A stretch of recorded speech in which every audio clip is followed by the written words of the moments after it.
We have heard about disruption and change, and our institution is definitely a case study of disruption and change. So I think it follows very naturally from the wonderful presentation we just had. 10 years ago, Marymount was a 2-year institution, and we served an outbound transfer market. And I was asked to step in and lead the change to become a 4-year institution. And today is now our 10th year as a BA institution. So as we talked about adding services, adding curriculum, changing the faculty, adding faculty, I mean, all the practical things that you'd expect as part of that transition, I think the biggest fundamental shift was what we just heard about, which is changing the culture and changing the mindset from mentoring students for academic success to mentoring students to professional success. And we hired a career director, we offered different services, but then all of that was still dependent on the students going and taking advantage of those services.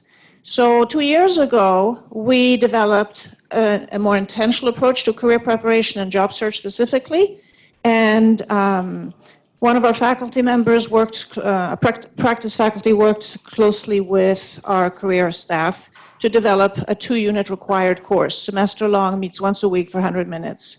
And it's a career strategies course.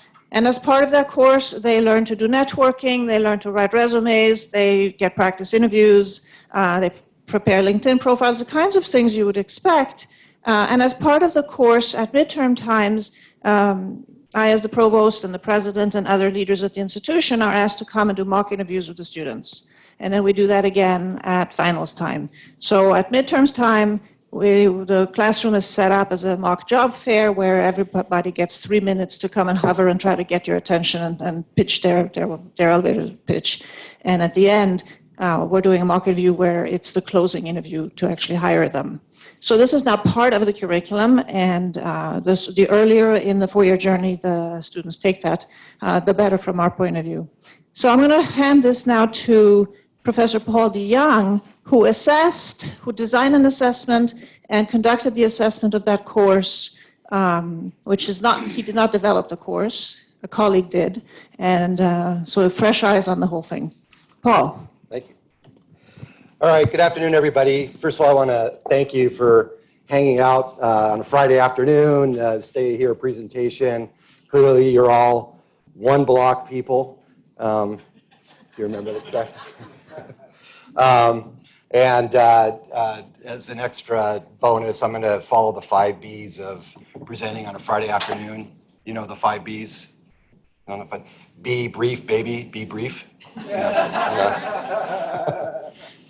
So as Ariane said, well, first I do want to mention one other thing. I won't be so brief. I want to mention that I launched my career here in San Diego. I was here for about 10 years. I started my career with the Department of the Navy at an organization called the Navy Personnel Research and Development Center, which was down in Point Loma. And that was a terrific organization. We did a lot of research. It's no longer in existence. But we did a lot of things having to do with improving organizational effectiveness. Looking at the Navy, we had a huge playing field, both the military and civilian parts of the Navy. I worked in the organizational effectiveness unit. We created something called total quality management. You may have heard of that, and it kind of got launched throughout the country. And anyway, so I have been measuring things ever since. And so after that, I went into management consulting, spent a long time at Deloitte, places like that. Now I'm teaching again. And first thing that happened when I got back to Marymount was they were starting this new class, which is somewhat innovative. We're calling it novel. And the class is really about how do you give students skills to feel confident in their career? How do they go out and find a job? How do they interview? How do they do all the little things that you don't really pay much attention to when you're focusing on the content of your classes? And so Professor Dave Tomlin, that's the gentleman that you see here, and he truly is a gentleman. He started this course and has been building it over time. We just started it last year for the first time. We're in the second year now. And you can see here, he's Carpe Diem. He's giving a little talk to the students. And by the way, behind him is President Brian Marcotte. He's our president of Marymount. He gets involved in this as well. And he teaches them all these little things like strategic hovering. Right, so we have practicum. We have interviews. They sit down and we have tables, and they go around and they interview with the various faculty. They have to give their elevator pitch, answer questions, and they move on to the next table. But there are fewer tables than there are people, so it's a little bit like musical chairs. So the students have to figure out, and there's not necessarily enough time for everybody to get an opportunity to sit down with all the different faculty and do these interviews. So anyway, they have to learn how to muscle each other out and find places to sit and conduct the interview. So those are the kinds of things that he teaches. He also teaches them things like how to follow up with a thank you note, not an email, but an actual handwritten thank you note. So just little touches like that. He teaches students etiquette, dining etiquette, which I could use some help with, because last night when I sat down at the butcher shop, I sat right down to Ariane, and I immediately reached over and I drank her water. So, and it's BMW, right? Bread, meal, water's on the right, so I reached on the left. Anyway, so those are the kinds of things that he teaches the students, because a lot of our students, they're first generation college students, they don't have this kind of experience going out into the field, so this is all foreign for them. Not all of them, but for a lot of them, and so to get the feel of what it's going to be like. And he does it rather than a piecemeal. We have a career center and we have internships, but he teaches it as a comprehensive course, and so that is the course. So I got there and I asked, so since it's a new course, we want to evaluate it, and we're going to do a little pre-post test. So I asked them, what are you measuring? What are you teaching? And of course, we have student learning outcomes, and there were 5 different student learning outcomes. There were things like, do they understand the industry and the nature of the job that they're working in? And are they aware of their own values and skills and interests? So they take a lot of different profilers and inventories and things like that. He teaches them how to, of course, write resumes, and they create their little business cards and do a cover letter. And then also the big part of this course is this whole face-to-face. Students, they're so, they're always looking down at their iPhones, and to teach them actual human interaction, these emotional intelligence skills, is a big part of what this class is about. And of course, online relationship skills. And so I asked Dave, I said, well, so what is it that you're trying to, ultimately, when the student leaves this class, what is it that they should have? And he said, confidence. They should have the confidence to be able to go out and interview and find the kind of job that they want to work in, so it's not such a foreign feeling to them. So I built a survey around it. I've done a lot of surveys in it, and so I asked a bunch of questions. I created a bunch of questions around each one of those SLOs, and then also a couple of questions around confidence, more about are you confident in your career, and are you confident that you're going to be able to actually go out and find a job when you're all done. So, by the way, confidence, the definition is that it's a feeling of self-assurance arising from one's appreciation of one's own abilities. We also talk about self-efficacy, which is, I looked that up, and Vander defined it as one's belief in the ability to succeed in specific situations. So to me, I use them interchangeably. I guess confidence, I guess, is about a feeling, and self-efficacy is about a belief. So here's just some pictures of the kinds of things that we do. You can see here we have, here's the group of the students. Here's their business cards that they make up. They hand it to you, and some of them just have one. So they say, may I have my business card back when you're done interviewing them? They're taught how to create a profile on LinkedIn. They're taught how to use an interest profiler. They're taught how to behave at the Jonathan Club, which, for those of you who are not familiar with, it's a kind of a formal business club, and this one's in downtown LA. And you can see up here the little pieces of paper that they're holding up that's a different night where they're taught formal etiquette, and those are maps of where the silverware and the glasses and things like that should go. So proudly displaying it, and I need to attend his session next time. Tools like that, feedback on the resumes, the things that you might expect for a career development class. So we want to find out, is this class working, right? That's part of what we do is we want to make sure that students are learning. So there are basically 3 questions. The first question was, does a course actually increase and improve their confidence and their ability to find a job and find something a job that they're interested in, not just a job, but one that they're interested in. So that was one question that we asked.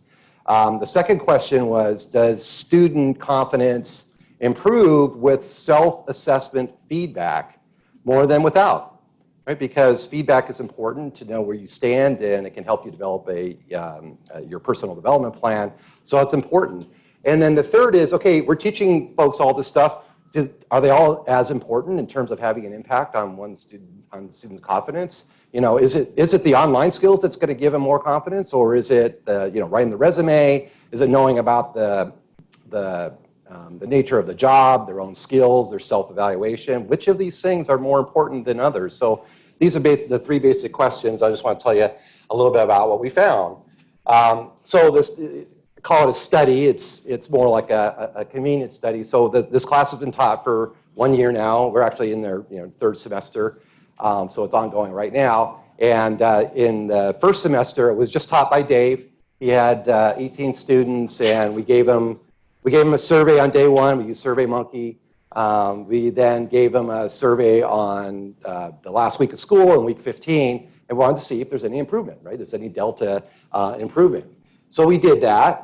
And then to test whether feedback works, in the second semester, we added feedback. Okay, so these are a different group of students. We expanded. We had 2 instructors. Roshni Lal was also an instructor as well. And so we had a bigger population, which is helpful from a statistical point of view, but we wanted to see if that had a greater improvement. So what do you think we found? Does feedback help, do you think? No. Well, we'll see. So first of all, here's just a picture of the survey. The survey questions, we had 2 overall confidence questions, and we had 24 questions addressing the 5 SLOs. So there were multiple questions. You'll see those in a second. And of course, demographic, and a couple open-ended questions to help flesh out some of the qualitative aspects of it. You could see that one of the questions was on a scale of 0 to 100, and they use a little slider, and they can move it all over. And the students didn't start out with 0 confidence, right? They know that they need to find a career. So I think the average in the first semester started out, they're about a 70. Okay, so that's a low C. So this is what we found. So the first semester class, we looked at their overall confidence and the 2 questions, those 2 outcome questions. We wanted to see if those had any improvements, and we could see that, yeah, indeed, there was an improvement. But only one of these was statistically significant. So we get concerned about statistical significance. So that was an improvement. This one was not statistically significant, even though the actual number was a little bit higher. So they improved 7%. So what's that? They went from a 70 to a 77. So from a C minus to a C plus. All right, okay, it's statistically significant. We can say we made some improvements, but nothing to write home about. So we needed to do something different. So I remembered back when I was in the consulting world, there was a company called Modern Survey, and they started sending out engagement surveys. It was an online survey. And when you were done with the survey, normally you take the survey and you submit the survey, and you wait a couple of months, and you get a group report, and you might see what's happening. They had instant feedback. And I was like, I got to see my own results immediately. I got to see what I put on the survey, which was kind of unusual. And I thought, well, hey, maybe we could apply that to today's class and see if that has any impact. SurveyMonkey, you can generate a group result, overall summary result, but you also generate individual results. So that's what this looks like. This is just a simple report. Everyone got their own feedback, their self-assessment feedback, and they can see, here's how I rated myself. So they can then use and figure out which things they need to zero in on, which things that they need to focus in on. So we did that. And when we added the survey feedback, what happened is that the amount of confidence that they had in feeling prepared for the career doubled. It went from 7% to 14%. All right, that's better. 70 to 84, 85, something like that. And among those 24 questions that we asked, we also found that it went from about 9% improvement to 20% improvement across all the items. So this simple little thing, providing feedback, had a pretty big impact on students' ability to improve. Who knew?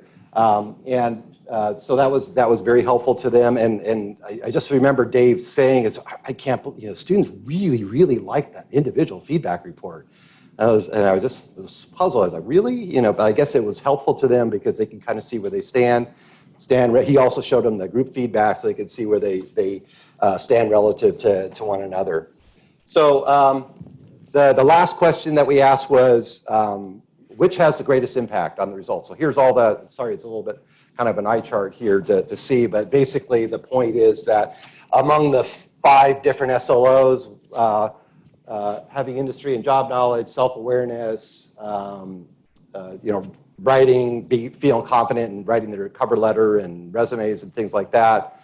The thing that seems to have the biggest impact, or at least the highest correlation, has to do with these social skills, these face-to-face relationship skills, more so than online relationship skills, which is kind of the world that we live in. So basically what this is saying is that implicitly, the latent value in students' mind is that they're going to feel more confident if they have more practice with the social things. So all the things that Dave and Roshni set out to do, really hammering in on all these little, knowing how to hover and knowing how to speak up and knowing how to, perform in an interview and say the right things and make their elevator pitch. They practice it over and over again.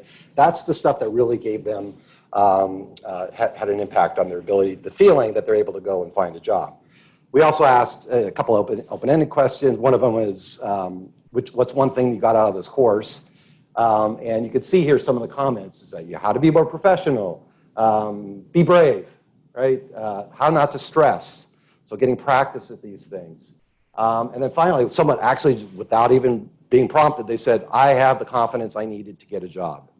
And anecdotally, some of these students really did get some pretty good jobs. One student who thought that he would never be able to get a job at SpaceX got a job at SpaceX. So, and then carpe diem, that's Dave's thing, seize your moment. So what do we learn from all of this? Okay, so the course had a significant impact on improving students' career self-confidence, and it improves more with feedback, so that's a good thing. And that by their focusing on relationship building skills, it's more likely to yield greater improvements in career self-confidence, although the other areas are important as well. So the implications for the future are, of course, we're going to maintain this course, this 2-unit course, this integrated course. We're going to make an even stronger emphasis on those social skills, and we're going to continue to incorporate self-assessment feedback early on and consider similar self-assessment feedback model for other relevant courses. Actually, after seeing these results, I started doing the 2 courses that I teach. So I now do a pre-post test and I give them feedback on day 1, and then they get to take the same assessment on the last day, and they can see how much they improved. So I think it's helpful. And then the other thing that we may want to do is to follow up with these same students. Okay, it's one thing to say that they're confident, but are they actually, getting the jobs that they want out in the field? So that's important. Harder thing to do, but that's something that we could do in the future.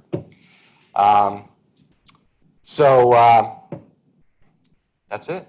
That's what we found in the course. And in case any of you were wondering about what Marymount California University looks like, maybe you want to change your vote now. Here's an example of here's our campus.